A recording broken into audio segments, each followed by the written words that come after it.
Hello, welcome to our classes. Good morning. हम लोग class 9 lesson 5 Euclid का ज्यामिति परिचय पढ़ रहे हैं। इसमें हम प्रश्नावली 5.1 का सवाल लगा रहे हैं। इसमें हम प्रश्न नंबर 3 और प्रश्न नंबर 4 पढ़ेंगे। तो प्रश्न नंबर 3 क्या है कि नीचे दी हुई दो अभिधारणाओं पर विचार कीजिए। हमें क्या करना है, इस पे विचार करना है। पहला क्या दिया है, अभिधारणा के दो भिन्न बिंदु ए और बी दिए रहने पर बिंदु सी ऐसा विद्यमान है जो ए और बी के बीच स्थित होता है। दूसरा क्या दिया है कि यहाँ कम से कम ऐसे तीन बिंदु विद्यमान हैं कि वे एक रेखा पर स्थित नहीं हैं। दो अभिधारणा इसमें दे दिया, हमें दो अभिधारणा दिया है ना, दो अभिधारणाओं पर विचार करना। दो अभिधारणा दे दिया और इसमें से सवाल क्या पूछा है, इसमें से कि क्या इन अभिधारणाओं में से कोई अपरिभाषित शब्द है। दूसरा क्या पूछा है कि क्या ये अभिधारणाएं अविरोधी हैं। तीसरा क्या पूछा है कि क्या ये यूक्लिड की अभिधारणाओं से प्राप्त होती हैं, स्पष्ट कीजिए। तो पहले हम देखते हैं कि इसमें दिया क्या है कि दो भिन्न बिंदु ए और बी दिए रहने पर बिंदु सी ऐसा विद्यमान है जो ए और बी के बीच स्थित होता है। मान लीजिए हमने कहा कि ये बिंदु हमने ले लिया है, मान लीजिए ए और बी, दो बिंदु हो गया, ये ए और बी।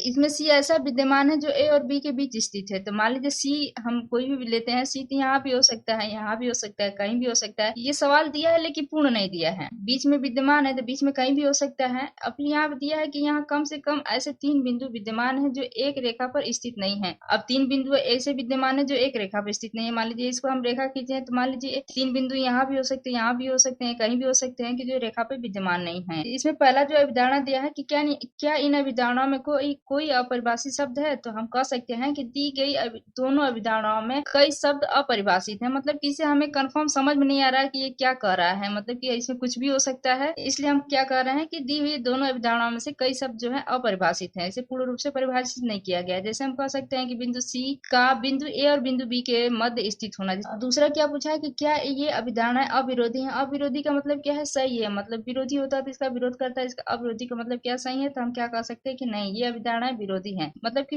पूर्ण रूप से सही नहीं है। तीसरा क्या दिया है कि क्या ये यूक्लिड की अभिधारणाओं से प्राप्त होती हैं, स्पष्ट कीजिए। पहली बार तो हम कह सकते हैं कि नहीं, यूक्लिड के ऐसी कोई अभिधारणाओं से ये प्राप्त नहीं होती है। सवाल नंबर 4 क्या दिया है कि यदि दो बिंदुओं ए और बी के बीच एक बिंदु सी ऐसा स्थित है कि ए सी बराबर बी सी है तो सिद्ध कीजिए कि ए सी बराबर 1/2 ए बी है।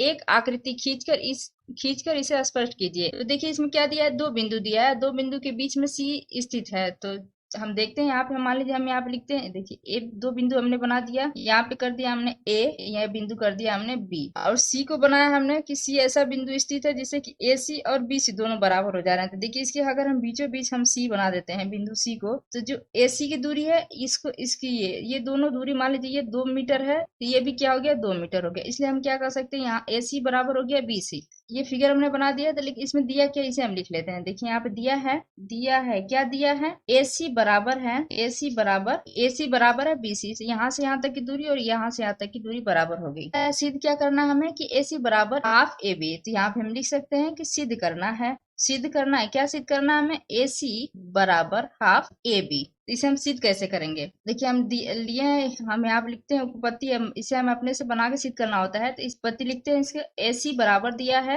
बी सी दिया है। देखिए इसमें हम क्या कर सकते हैं, इसमें हम दोनों तरफ ए सी जोड़ सकते हैं। अगर हम बी सी में ए सी जोड़ दें, देखिए यहाँ से यहाँ तक की दूरी क्या है, बी सी है, यहाँ से यहाँ तक की दूरी क्या है, बी सी है। इसमें हम ए सी जोड़ दें, फिर यहाँ से यहाँ तक की दूरी जोड़ दें तो कितना हो जाएगा, ये टोटल यहाँ से यहाँ तक की दूरी हो जाएगी, तो ये ए बी हो जाएगा। इसको हम ऐसे लिख सकते हैं ना कि यहाँ पे हम लिखते हैं कि दोनों तरफ ए सी को जोड़ने पर, देखिए हम यहाँ पे लिख सकते हैं कि दोनों तरफ या दोनों पक्षों में, इसको लिख सकते हैं पक्षों में ए सी को जोड़ने पर। यहाँ पे लिख सकते हैं ए सी प्लस ए सी बराबर लिख सकते हैं बी सी प्लस ए सी। ये जोड़ेंगे इसको तो ये हो जाएगा 2, मतलब कि 2 ए सी हो गया। फिर बराबर ये बी सी और ए सी को अगर जोड़ेंगे तो ये टोटल यहाँ से यहाँ तक हो जाएगा। टोटल कहाँ से यहाँ से यहाँ तक की दूरी हो गई, तो इसको हम क्या लिख सकते हैं, ए बी लिख सकते हैं। मतलब कि बी सी प्लस ए सी की जगह पे हम क्या लिख सकते हैं, ए बी लिख सकते हैं। इसको हमने क्या लिख दिया, ए बी, ये दोनों की जगह पे। देखिए यहाँ से हो गया ये 2AC बराबर AB हो गया। तो अब ये AB कहें या इसको 1AB भी कह सकते हैं। इसका मतलब ये 2 है, इसको पक्षांतर कर देंगे तो ये हो जाएगा AC बराबर हो जाएगा, यह हो जाएगा